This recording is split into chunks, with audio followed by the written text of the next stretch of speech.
Hello, we're live, and I am so happy to be here today, International Women's Day, on the various platforms where this is going live too, with my very good friend, Sarah Al-Ayed. And I just said to Sarah that I can't think of anybody I'd rather be with on this day than you, and it's such a pleasure. And I'll give you a bit of background for that for our audience. So, of course, it is International Women's Day, as we know. Congratulations, everybody. And 21 years ago, the Seed Handbook came out, the first edition, which you can see behind me, came out in America. I launched it in New York 21 years ago today. Unbelievable. And Sarah and I met, and I'm going to maybe get you to talk about how we met, which was, how many years ago was that, do you think? 18, 19, something like that. The Seed hadn't been out that long. And we met, Sarah was obviously an absolute child when we met, or she was not much more, I have to say. And we were both on a platform for an event in London that was a government event that was put on for women entrepreneurs from the Middle East and hosted by women from the UK. And I was there chairing the panel, and I was astounded to meet you at that point. I think you must have been about 25. And you at that time already were a director of your company that you run with your brothers, and you are a PR and very successful in Saudi Arabia. And for me, that was incredible that such a young woman would be in Saudi, of all places, so successful. And we've stayed friends, and we have been talking forever about how do we bring Seed to the Middle East. And we're doing it this weekend. We have got Seed being launched in Arabic in the Middle East. And I'm going to talk a little bit about that and actually show you what we're doing over there. So it's such a great celebration for me and for us. So Sarah, what's your memories of how we met? Can you remember? I do remember, and I was in awe of you. Okay? I had just walked into the conference area, and there was a whole platform and table with the Seed book and Lynne Franks, and I was like, that's the same person I'm sitting on the panel with, you know. So an author, a writer, a PR guru. And then we sat on the panel, and you were asking me questions, and well, yes, I'm very proud of the work that I did and everything, but when you're sitting with somebody who's that well established, you're kind of in awe and wondering. And then I bought your book, and we sat talking. You were talking to me and telling me all about it and how you started your business, and I was just so happy, and I was so thankful that, you know, you were giving your time to everybody, you're speaking to everybody, and very humble, very modest, and it was just so inspiring. And then the next day, somebody calls me and they said, do you know that Lynne Franks mentioned you in an article? And I said, what? And do you remember you wrote about women in business, and you said Sarah Al-Ayed from Saudi Arabia? And it was so amazing for me. And it was kind of a learning for me that you always, regardless of wherever you are in your life and whatever you're doing, is always recognize everybody and make people feel good about themselves, and always bring out what's best in them. And that was just brilliant. And you always do that, and you still do. And I'm really thankful for our friendship, and so excited for what's to come. And you came out to see me when I was doing Seed retreats in Mallorca, and you came there, and we continued the conversation as we have. That is, how do we get Seed to the Middle East? So we started a conversation again on this. I can't remember, quite not that long ago, with some other friends about how can we use Seed really as a framework and a basis to get women together in all the countries in the region in a way that is suitable for the women in the region, but how we can get women, which is of course what I believe, always have believed, that are successful entrepreneurs helping those who are not. So in other words, can we create some initiatives that will actually help women refugees in the camps, and as well as support women? You know, we're talking about doing initiatives in Iraq right now, which is very exciting, where there are a lot of women, there are widows. I mean, businesses have been destroyed, and where they need hope and they need help. So it's what can we do together? And I'm looking at the world as it is today, and I'm going to come back to your story because your story is so extraordinary and unique. But what we're going to talk about here as we continue on, and hopefully with some questions as well from the group that are here, is how can we women of the world create change together? Because we may have different languages, different religions, different cultures, but in our hearts, we are connected. And what can we do to do something which is going to help everybody, help the planet, help the generations to come, because we're all coming from our hearts, or the women that I know anyway, the women that I love and that are in my circle, you being a major part of that, are coming from our hearts. So I'd like you to, I mean, I've got your bio here. It's just incredible. And perhaps I can read out some of it. I mean, you started Tracks with your brothers as probably the leading independent PR company right across the Middle Eastern region, when you must have been, because you're already a director when I met you, so you must have been very, very young. And I mean, it's so big, your bio. You're a communications crisis management consultant and entrepreneurship and CSR development strategist. You're co-founder and partner of Tracks, you're chief strategy officer, and you oversee some of the company's most important regional and multinational accounts, including the development of the business portfolio. You're one of the leading Gulf Arab female public relations practitioners and considered one of Saudi Arabia's leading businesswomen. And you are so modest with it. And you deserve every accolade you get. You were listed on the Forbes most influential women in the Arab world in family business. And 2012, you launched the Art of Business Communication that aims to develop and enhance communication skills and talent for youth entering the business realm. In 2014, you were the Women's Entrepreneurship Day Ambassador for Saudi Arabia, and it goes on and on and on. Yes. And you're on the board of the Jedi Chamber, which is extraordinary. I mean, less extraordinary, but when you first went on, which was 2019, already you were innovative and you were a pioneer in every way. You launch at universities, you work with young people, you work with women, and you chair new youth and women's initiatives all over the region. I mean, it's 2 pages and it's so much here. It's just amazing.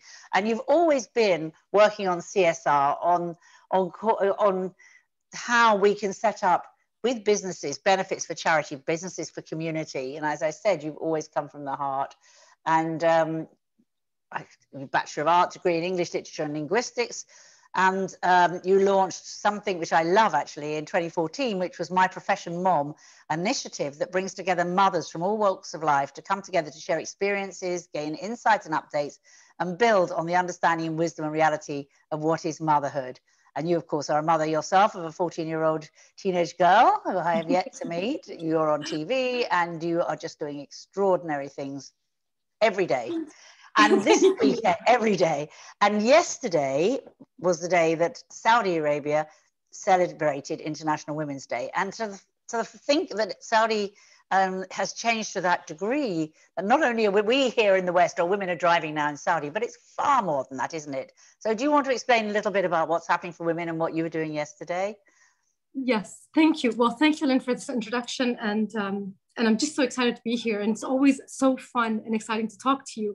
And like you said, we met so many years ago. And then I saw you a few times in London. And then when I saw you in Palma de Mallorca, and we spent, at your retreats and just talking about Seed. And we always knew a time would come when Seed would flourish and Seed Arabia would come to light. And yesterday, along that lines is where it's happening. Just to give you a bit of background, the past 3 years have been phenomenal in terms of the changes that have happened in Saudi Arabia. It's not like everything's changed overnight.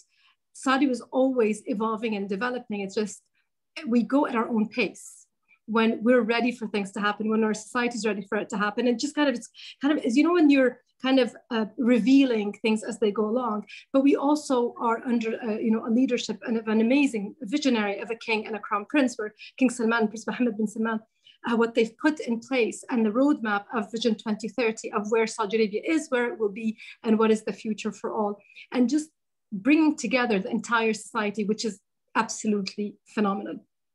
And one of the things that we're really proud of is we're working, how things are happening is the gender parity, where there's equal opportunities for males and females across all sectors. Recently, it was announced that women would be able to serve in the military and and things like this, and that's just exciting news. And we hope to see more and more of these happening.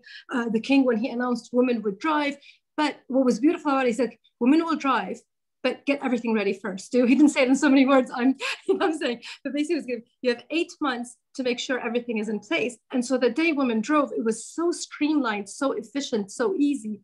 And so it's as if we're just following, this path.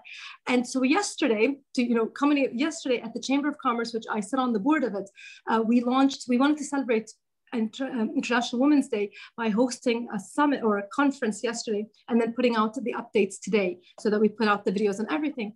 And our target was to get women. There's speakers of virtually from across Saudi Arabia, and talking about the different aspects, concentrating on key industries.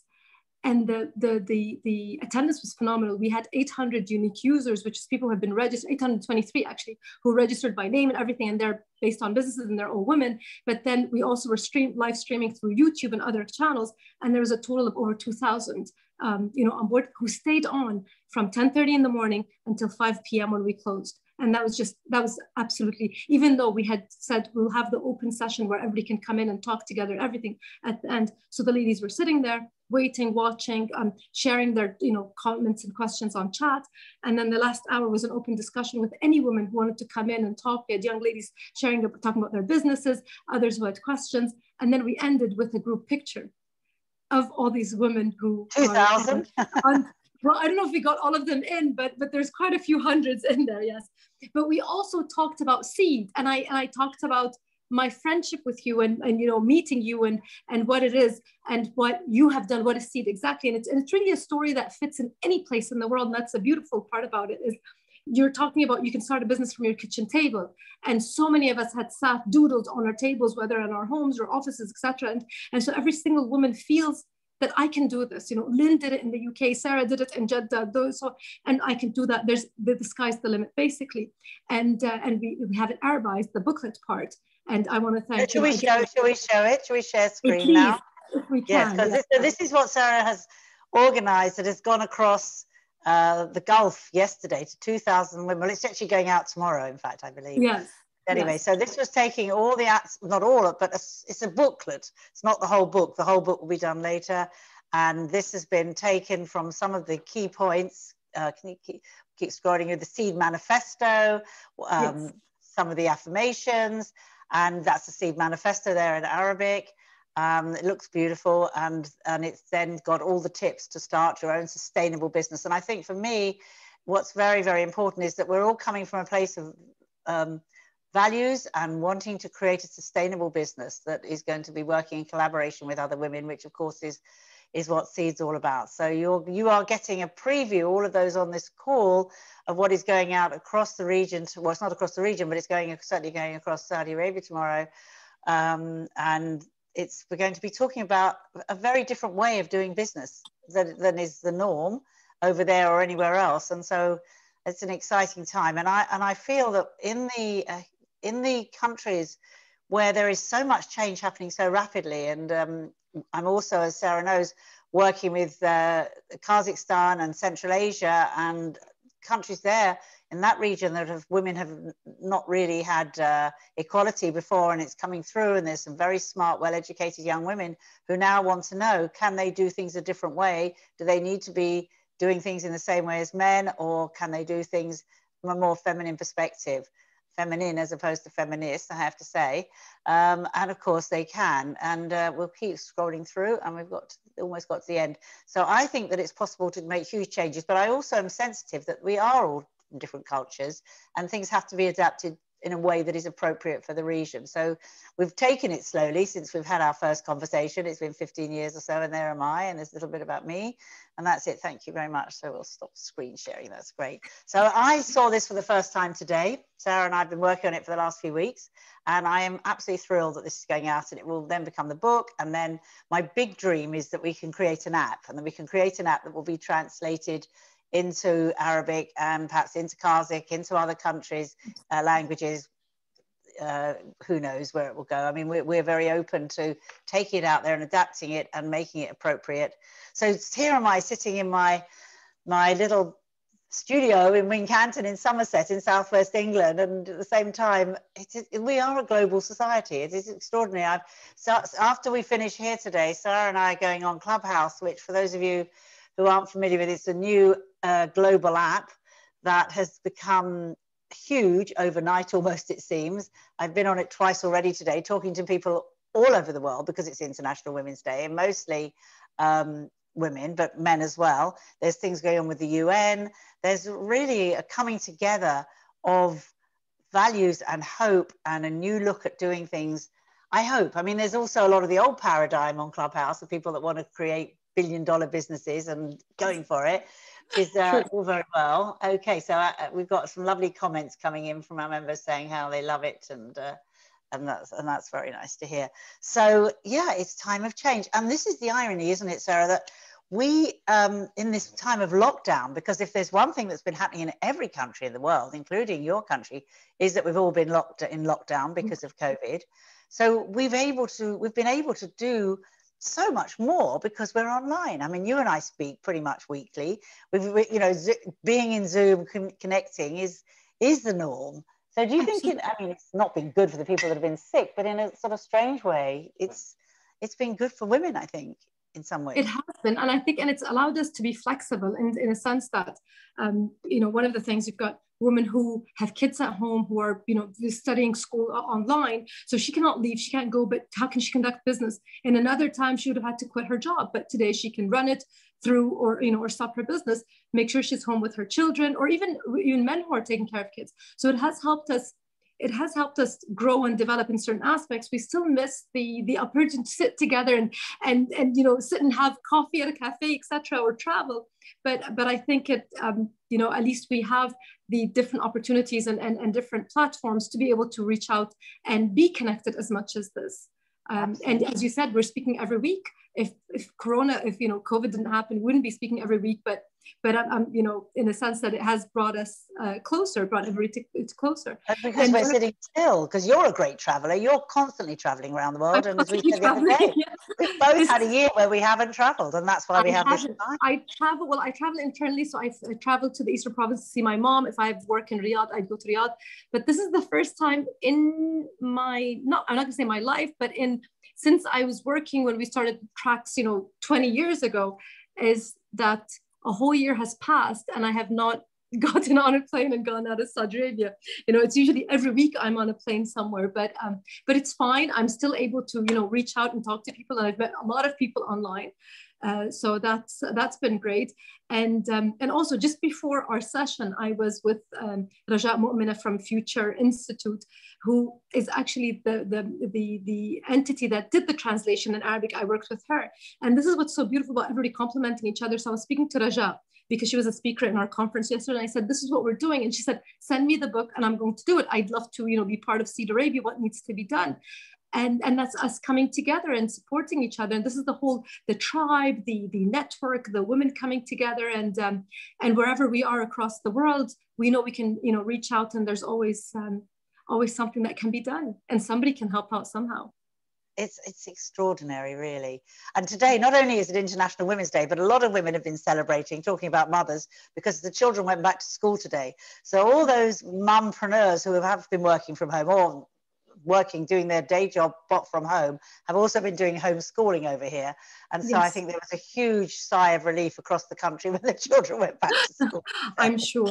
I mean, can I tell you something? I just want to say thank you to all the moms, everybody, because they have been doing not double, not triple, quadruple shifts in terms of, and we're saying the same thing. And what's really amazing is that you can be anywhere in the world, but when it comes to motherhood and children, it's the same lingo, it's the same rhetoric everywhere. Mothers have been putting their kids through school virtually. She's been in the classroom, has been turned into the home, and she's still running her business, and she's still taking care of her home and doing all this. And that was extraordinary. And so thank you. So happy International Women's Day to everybody, to every mom, to every woman, every teacher, everybody. You have been extraordinary. Absolutely. And it actually is Mother's Day in England next week as well. It's all come together. So big celebration for those among our seed members. I mean, some of them come in with their children and their grandchildren on their knee, and they're talking in the different workshops we're running, but they're there with their kids at home as well. So it's been amazing. Who would have ever thought when we started talking 15 years ago that in 2021 this would be the state of the world, that we would all be in this lockdown situation, which, as awful as it is for so many, and it is also opportunity time when we can create something new. And that's what I feel really passionate about, is that by this kind of dialogue that you and I have been having, and others are having, and we're having with others, we've got the time and space to think the big vision. Part of the Manifesto that you showed so beautifully done in Arabic is have the time and space to to always keep the time and space. Actually, I can't remember what it is myself, but it's something about keeping time and space. Never let go of the big vision. And we've had the opportunity to do the big vision. What can we do together? How can we help others? How can we help women that really need help? What can we do collectively? I mean, I've been passionate, as you know, and you are too, for a long time about the women refugees, the women that are living in the camps. You've done a lot of work, I know, with women in the camps already. And so how can we take Seed and make it work in different ways, which I know we can, to create perhaps opportunities for them to have some economic input from making crafts, and then we can bring the crafts to the cities where they can be sold. I mean, there's so many things we can do, and only so many hours in the day, as I keep reminding myself. But I know we're going to do it, and you know, this is just the start. So we've got quite a few of our members here, and I'm just wondering, I haven't even looked at the time. As I've said, we're going on to Clubhouse in a little while, in half an hour or so. For those of you who don't know Clubhouse, have a look at the app. It's yes, another thing to drive you crazy. It's driving me crazy already. Another platform that we yeah. Another platform, as if we weren't on enough platforms. So this is going out live on LinkedIn, on YouTube, and on our Seed page on Facebook, as well as on Zoom to our members. And on top of that, we're going on Clubhouse later, which is, as I said, for those of you who don't know, it's a new app. You can only use it at this moment with an iPhone. It will be going more generally later on. And it's like having conversations with people. It's like sort of podcast radio, but you're with lots of people and in these different rooms. And these rooms vary so tremendously on what they're talking about. But anyway, don't go there yet. Anyway, but we're going on later. So would anybody like to take this opportunity of asking questions or sharing something? I mean, Norma's here, who's working with us, who's been part of Seed for a long time, who also is holding the dream for Seed to go to Africa, which is very exciting. If any of you would like to, because you're on mute at the moment, I'm not quite sure how I can unmute you, or if anybody wants to come in. Lottie's here working the technology. Have I been a little bit too premature and we're not quite ready to unmute? Put it in the chat room, probably that's the best thing. If you want to put something in the chat room and I'll pick it up and I'll ask Sarah, well, you can talk about it. So I'm just, having been talking non-stop all day from 7 o'clock this morning, because it's International Women's Day. It's a very extraordinary time that so many countries, so much media, so many individuals are so involved with the whole aspect of International Women's Day. And yet when I remember when I did launch Seed on International Women's Day 21 years ago, the Seed Handbook, nobody knew what it was. And in fact, I've written it a lot of times, so I don't know if you know how it all started. It started I can't remember the years, but it was the turn of the last century. And it was garment workers in New York who were being exploited. And they came out on the streets on strike. And that's how the whole thing started. And it developed into many countries. And in some countries, particularly Eastern Europe, I think, the men would give women flowers on International Women's Day. And it became a kind of opportunity to express your respect and love. And now today, it's really become a day to say women are ready for their leadership roles. We are ready to step into our power. We've been practicing and rehearsing all this for a long time. The conversation I was in just now, before I was speaking to you, was talking about the fact there are still so few women on the boards of Fortune 500 companies, and so many few women, actually really so few women leading large businesses. I'm not sure if that's not by choice in a way, but you've got some very successful, if you look at the whole region, you've got some very successful women entrepreneurs running their own businesses, but are they on the board of companies or not so much?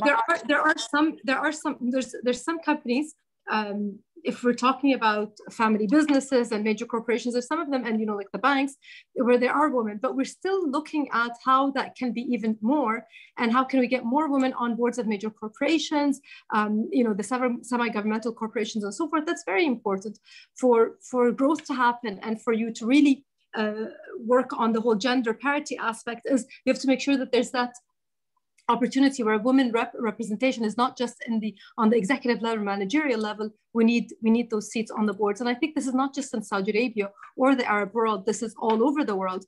It's all over the world. It's such a small percentage. And apparently, exactly. The figures, sorry.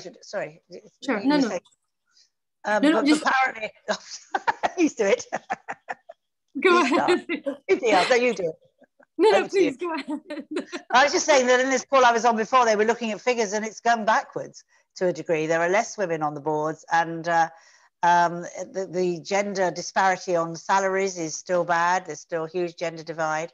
So that's it's for some reason I don't understand it's going backwards, which makes no sense to me. Wow. Well, I'm proud to say that here things are moving forward, and even in terms of equal pay is a must. There's no choice on that. I mean, that could be an issue. You can go and take people to, you can take companies to the labor office if there is a disparity between the salaries for males and females. And more and more, it's not a quota. Women are not a quota to be put on boards. It's based on merit, based on work that's happening. Absolutely. And we were actually having a discussion are we talking about women's empowerment? And we're saying maybe today, when we talk about Saudi Arabia, it's not about empowerment as much as opening doors for more and more growth. The empowerment aspect was happening throughout the years to prepare society and to prepare the communities, to prepare the different companies to open the doors and where there's challenges to work on turning those into opportunities.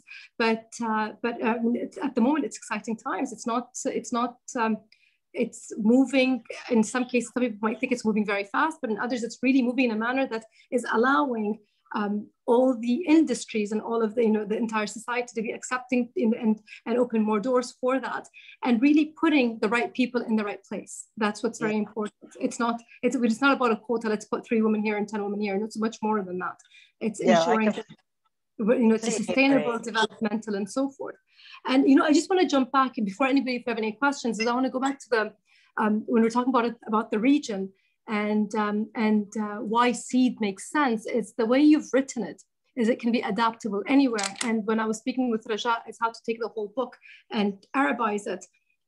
There's just certain elements that you might want to tweak because to make it sure that it's relevant to the market here or in Jordan or Iraq or Kuwait or anywhere. However, seed is the story that can, the seed manifesto and the seed book is basically it's a story that fits in any society, and that's the beauty about it. And you're so flexible in a sense of take it, let's do something with it. That you've gifted it to all women, and that's beautiful, and that's how we do. That's what we want to be working on and doing things together. And how anybody that can adapt it to anybody, whether you want to open a huge business or you want to open, a small shop, or you want to launch your entrepreneurial venture, whether I'm at home or I'm running a Fortune 500 company, this book really works for everybody. It talks to everybody, and it talks to everybody from the heart. Oh, thank you. I completely agree. I mean, now when I look at what I did, I don't know where it came from. It just came through. But the concept of planting seeds and growing beautiful gardens is universal. And when we talked about Seed Arabia to begin with, I was saying, it's like planting beautiful, it's blooming, I can't remember what actually I said, but it's about taking seeds to the desert and creating these beautiful flowers that will bloom in the desert. And I love that as a visual concept. Absolutely. And I just want to tell you, when I mentor young women in refugee camps in Jordan. And one of the things that we were working on is all about the self-development and how they can, they matter and they can grow and they can do all these things. And as I was working with these young ladies, we found about 10 of them had entrepreneurial insights and they would love to open a business. And they're quite young. I'm talking about 12-year-old girls.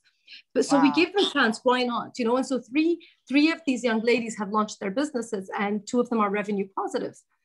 And how old are they? 12 years old? Well, now when we started with them, the young ladies were from 10 to 20. Rawan and Rama, the ones who are now revenue positive, are now they're 14 years old. And we're talking this was 2 years ago. So that we don't go to child labor and stuff like that, what we did is we launched the projects with them in a very, systematic manner. They cannot stop studying. Their grades cannot go down. They can only do the work during the weekends and for certain hours. And it wasn't about making sure that they go and just start a business and make money out of it. It's just helping them build the bridges and letting them do something. But they were extraordinary in the way things were happening. Rama's book, Rama's a writer. She wants to be a writer. She's now 14 years old. Her book is now at a publisher's in Egypt. So we have a publishing house in Egypt that has adopted her book, and it's going out to print. It was supposed to print last year. Unfortunately, because of COVID, everything went on hold. Rawan wanted to sew clothes. So she had the basic elements of how to be a seamstress, tailor. And she wanted to make clothes for refugee kids because it was very cold in the refugee camps. That was her dream. And so we trained her. We had somebody who was training her to make sure that she's able to how she sews clothes is of international standards and not, messy. And she's fantastic. And so we set up a workshop for her. Her mother got so excited with the program that she went and taught herself how to sew, and now she works with her daughter. And so the family now is a 2-income family. But there's still regulations. Their grades cannot go down. I'm the mentor of Rawan, so her grades come to me. Her GPA is a 90-95. If it goes below 90, then we stop the entire program. So we're doing this, but in a sense is that it's all about a hand up, not a, it's like we're giving a hand up. So we elevate, and it's not a handout. It's not a charity. We don't want women to their charity cases. They are, resilient. They're flexible. They're professional, and they can do whatever they want. And that's what we all want to do. And I think that's seed. That's blooming. Wherever we go, we bloom.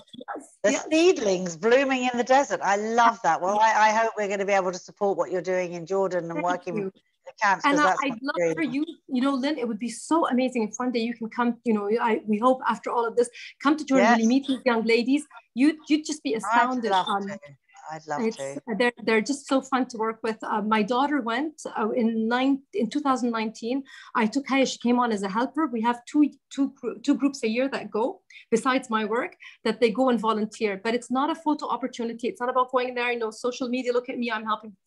It's if you can't go there and train and work with the kids, we don't want you to go. And so I have a lot of young women from schools, entrepreneurs, and they go and do training programs. So we had an arts expression through art program was done by the American school students in Riyadh. And we had another one where women entrepreneurs from Saudi went to work with the women in the refugee camps, how to do marketing for their products and so forth. And so Haya came with me, but she cannot teach. So she was a helper for one of the classes. And then they asked her to be the official photographer of the trip. And so Haya was helping the volunteers, working with 200 young kids from 1st to 3rd grade.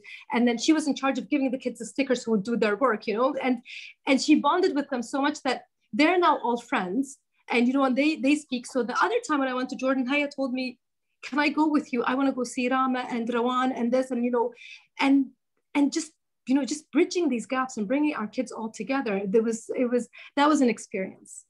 That's absolutely wonderful experience. And actually, talking of local communities, which we're not, but I was just saying that I'm here in southwest of England. This time last year on International Women's Day, we showed a film called For Summer. I don't know if you've ever seen it. It's a Syrian film made by a Syrian woman whose husband was a doctor and she was a journalist, and she made it on her phone, a lot of it. And it was about her husband ran the last hospital in Aleppo before they had to leave. They were almost the last people out. And a friend of hers, Afra, was in the film with her.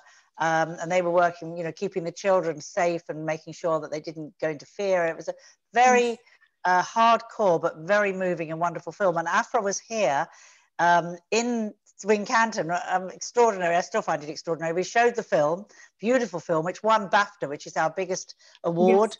But the BAFTA award, that won for the best documentary last year, and Prince William gave them the award. So Afra was over from Turkey, from where her family had been refugees, and she was here in Wincanton, and I committed, and she's become a good friend, and I committed to her then that I would work with her and we would help with the camps also in Turkey where the Syrian refugees are. So, this is all just so flowing, and something wonderful is going to come from it. I know it is. So thank you for the work you're doing already. I mean, it's just spectacular. I feel very moved by it, and I'm absolutely coming with you to the camps. I have no doubt whatsoever before I get too old to fly. But anyway, I'm looking forward to that. So there are some lovely comments, and talking about two of our friends, Sue and Jane Shelburne Barrow. Sue is the mayor of our town, actually, and Jane works with young children and foster children. They've asked, how can we most effectively reach out to young women in our community to engage them in local initiatives? And the story you've just told, I think, is a very good indication of how to engage somebody, your daughter, in fact. But do you want to talk about what you would do to encourage young people in communities to engage with engage with local initiatives, really. I think launching volunteer programs, just getting kids to experience and work with, whether they volunteer at shelters or even at schools, at libraries, it's just getting them involved. If we build the whole volunteering concept, then they'll always be engaged, they'll always be giving back to their communities. And I think that's very important. When I grew up, I was in the American school, I was living in Jordan, where when we grew up, you had to give part of a couple of hours a week or a month and volunteer, and it was part of the culture, it was part of everything that we do. And I'm very thankful for our school we did that. And I used to volunteer at an orphanage, where every Friday, because the orphanage would be understaffed on the weekends, and quite a few of us, the students, we would go and spend 3 hours bathing, feeding, playing with the children there. And you were committed. I remember at one time I was 15 at the time, and I wanted to sleep in, and I told my mother, can I not go today? She said, have you told them you're not coming? And I said, no. She said, do you have somebody else to take your place? And I said, no. She said, and then you get in the car and you go. It's, you promised, you have to stick with that promise. And I never, ever in my life would renege on any of that. If I told you I'm going to be somewhere, unless something out of the world happens, I'm there. And I think that's one of the things that we have to keep pushing with our children, and getting them involved in the communities and letting them feel that they are part of this community, even if it's just to go clean up, a cleaning drive or something. But it really builds that kind of responsibility. The young ladies. That's just so inspiring for us. And it reminds me, because I see on Facebook, it came up today from 3 years ago here in Wincanton, we showed the film Suffragettes. And then we launched something called POWER, which was Power of Women, I think we called it. And the idea was to get different generations together, to get young people together with probably their grandparents' generation, and how we can learn from each other and do initiatives together, which is something else that we should look at. I just remembered we launched that 3 years ago, and we did do some of it, but all these things are all going to come together now. But I think the way that you just explained how your mother taught you that you had to go and do this 2 hours of volunteering, I mean, it's really fantastic. It's really, really good, inspiring, and it's made you who you are today. And Norma's written great message from thank you, Norma. It's all just extraordinary, really. And again, I can't quite understand. Alexa, yes, there's a couple of messages. So Alexis Smith is saying, love the thought of cleaning drives. Absolutely, yes. I agree. Yes, absolutely.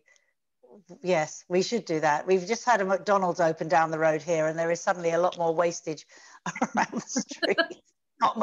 Not McDonald's fault, but it's happening. So no. cleaning drives a great idea. So there's so much that can be done, but it's by bringing the community together, isn't it? And at this point, when we've been told to stay away and be separate, I mean, it's like we know the things that will grow the community and grow the world, and at the same time, we're being told wear masks, don't talk to anybody. That's what's happening over here anyway. Don't go out, don't mix with anybody from another household. So it's just very ironic that at the very times when we should and could be creating initiatives to get closer. So I guess we have to wait now. We have to wait and see what's going to happen over the next few months. And Alexis has also said it's important to embody the best of intuition and wisdom. Yes, exactly. Yes, absolutely. That's what we should be. So I know we are going off shortly to go on to another call. And I just wanted to think about the other things and what we can talk about now, about how women really do understand each other everywhere. I think we've kind of talked about that, but I think how we can learn from each other and how we can share that. And that's the other aspect of working, I guess, in the Middle East and in other countries, is how we can share, and we do share and we do open up, even on Zoom rooms, the personal sides of our life that inspire us and keep us going. And I've been noticing, because I'm on Zoom so much, as I know you are, but with women's groups and women's workshops, how we've adjusted so quickly. I mean, it's not the same as sitting in a room and giving each other a hug, but we're still able to have this really very deep connection with each other and really deep sharing. And I think we are, I hope we're not going to lose, not you and I, we will never lose it, but how we won't lose that. Because, yeah, so it's like, so I wrote down before some questions I wanted to ask you. So What do you think the future looks like for women in the Middle Eastern region? I mean, it's a big region, and obviously some have had some really terrible situations with conflict. But what do you think the overall situation is for women now? Well, I can't speak for the whole region. The Middle East No. is a lot of countries, but I am excited to see what's happening, and I'm excited to see how things are coming together. I have a lot of friends from across the region, whether in Lebanon or Egypt or Jordan or UAE, Kuwait, and everywhere.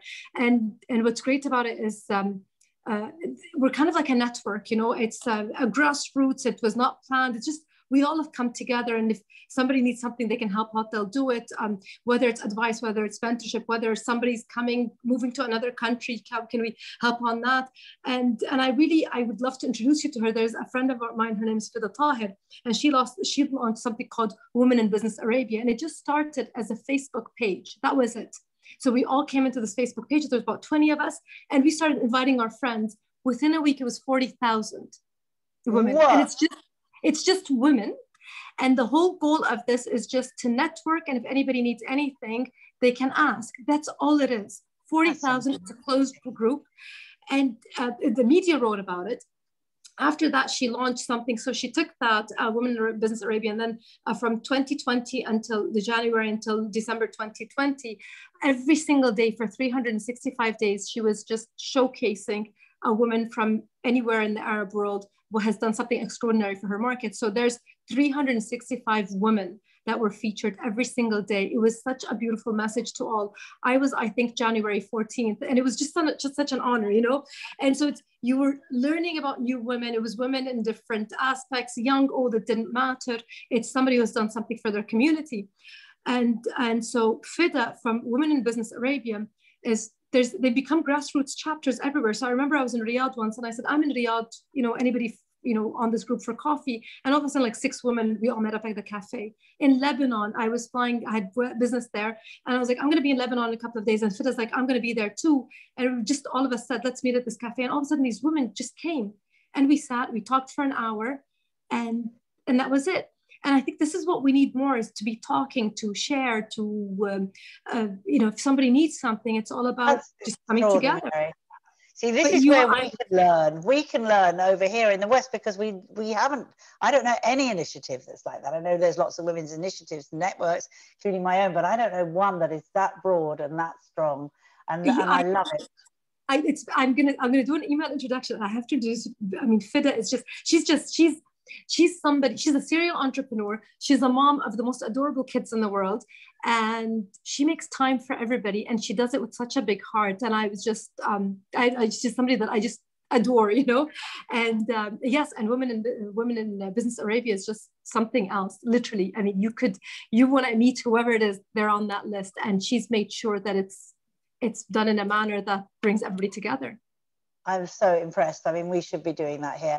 I mean, there is so much that we can learn. I think it's always very interesting that we assume, people in the West, or say the UK even, this sort of arrogance that we have the answers, and we do not have the answers at all. And I've learned far more from women from so not your country, but developing countries in Africa, who work in community and who share their seeds and go to the market and help finance the younger women, and so many grassroots initiatives, which we've lost in the West. I think we've lost that and I hope we're getting back, because everybody is hungry for community and connection. Yes, and again, more so than ever.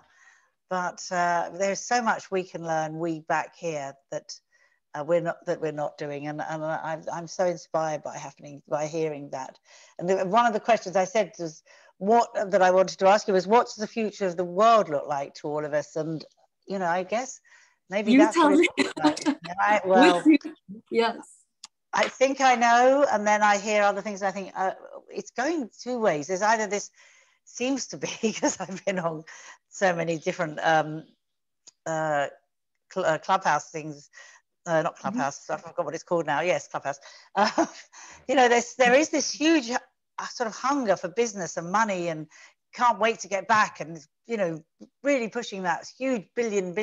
And then the other side, which I think has to be the future, when we're talking about circular economy and donut economy and caring and loving and exchanging and helping and support. And the talk that I just came off earlier from this afternoon was me talking about that. And then an American woman got on and said, I run the Billionaires Club, and it's billions of billions, and we can raise billions, and we can invest in this and invest in that. And I said, you know, but if you lose your values, I mean, that's all very well, but if you lose your values and you lose, you know, what's going on in your heart, what's the point of all that? And you sort of see these two sides of how the world can go. And I am holding the vision that it will be a more feminine future, that it will be softer skills. And I talked about that to this group today, that we have to learn how to be in partnership, in cooperation, in collaboration, and not just use the words, but really do it and create a sustainable future for our families, for our communities, for our countries, and for the world. We have to. And I said it today, and I'll say it again and every day. We have to really build a world for the 7 generations to come, whether it's your daughter, my grandchildren. We have to create this new kind of future, and it will be led by women, and it will be coming from the grassroots, and we will support each other. And I will hold that dream until the day that I get carted away, because that has to be how it is. That's how I want to see the future. Circular, not linear. Absolutely. No, I agree with you completely. And I think there's there's 2 sides to every spectrum. There's people who want to run things in a certain manner and looking at it from a very profit-centric mindset in business and growth, and others who want that business, they want the profit, but they want it to be done in a manner that everybody's winning. Today, it's no more, I don't see things as running, it's not a competition. I want to win, and I want you to win, and we want to do it well, and want to, you know, grow things. And as you said, and I want to leave a better future, not just for my daughter, you know, and for her grandkids and so forth. So they're not sitting there worrying about, you know, climate change and this and that and all these catastrophes that are happening. Why can't we from now plan that we're not greedy, we're not ruining things for others, we're actually setting the path and paving the way for them to live in a comfortable manner, so that, and they would pay that forward. And that's the way I see it. Money is important, you know, career development and sustainable businesses are important, but then so's our lives, so's our, you know, our livelihood, so's everything that we're doing. And for the past, people were, you know, working so hard so that then they can retire. And now it's not that anymore. It's let's enjoy things as we go along. I want to enjoy my daughter as she's growing older. I want to do this. I want to be there with her, not, you know, 24 hours on the phone and running between meetings and so forth. And not, I mean, whichever path people choose is their right, but at least let's make sure that, you know, we're leaving a better everything for you know, the future. Yes, and we have the choice, and there is sufficiency for all. There is food in every child's belly on the planet should have food in it, and a shelter, opportunities for learning and growing. Every child is a seed, and every child is a seed for the future, and we have to nurture them and make sure that the businesses are all going to help that situation, not take from that situation. Which is why I love you, Sarah. Thank you so much. It's so beautiful to hear that. So I will now give, I mean, lots of people are making lovely comments here, but if anybody would like to ask some questions, because we've got to move on to this other, I must be mad. We're going to go to Clubhouse. I can't believe it. So I don't know why I do it. It was my idea. I take full responsibility, and I apologize. But we thought it would be fun. It's fun when you come up with these ideas a few weeks earlier, and then it comes to it and you think it will be fun. It will be fun. It will be fun. So would anybody like to add anything to this great opportunity? I hope Sarah will be back anyway. As I haven't even said that, of course, this is a very special edition of Conversations with Extraordinary Women. And Sarah is one of the most extraordinary women I know. I am so honored to have you in my life as my friend and to be here on this platform for International Women's Day. I can't think of, you know, we forget, we say, oh, International Women's Day, but it's International Women's Day. That means it's about women all over the world and what we can do together. And that's so exciting. So, everybody's just saying they're enjoying it so much, hearing you talk and hearing your wisdom and remembering other projects they've heard of. So if anybody else would like to say anything, this is the chance before we go and give our voices a rest and come back again on Clubhouse, if any of you are on Clubhouse shortly. So I know that a couple of you are. So Norma is saying, okay, so Norma would like you to describe a little snapshot of life in Saudi Arabia for the average woman. I don't know if that could be done in a snapshot. I don't know who the average woman it would be. It's like It's no, but see, it's normal. So it's average days, whether, you know, well, today with COVID, you're not getting up and taking kids to school or going to work. It's getting up and getting on your computer and working. But no, in the Zoom room. In the room. But I would love for everybody to come and visit. I love my country. I love my home, and it's so unique and so diverse, and yet so interesting. From if you go to the most rural area and village or the biggest city, and there's so much change that has happened that you think it's moving so fast, but at the same time it's so streamlined that you feel that nothing's ever changed. But it's the most kindest, most generous people ever. If you go to the, you know, you go to the desert or you're in the city or anywhere, it's just absolutely stunning. It's fabulous. And this is an open invitation. I'd love for you to come and experience Saudi Arabia and really meet the people and get to know everybody there. So perhaps we'll be doing a seed trip to Saudi Arabia in the future when we can all go out again. And Norma accepts. So we've got number one person coming with us on this trip. Beautiful. Yes. All right. Well, thank you so much. I do want to give you a voice rest. We can both have some tea and honey for 5 minutes before we meet up again. And I'm going to perhaps you and I will just stay on the line a minute when we just say goodbye to everybody and close down the room. So goodbye to everybody from Seed in the Zoom room, on LinkedIn, on Facebook, and on YouTube. And I know a lot of people will be watching this later as well. Thank you so much and have a wonderful rest of International Women's Day. Love you all, and we'll see each other soon. Bye. Bye-bye. Thank you. Thank you all.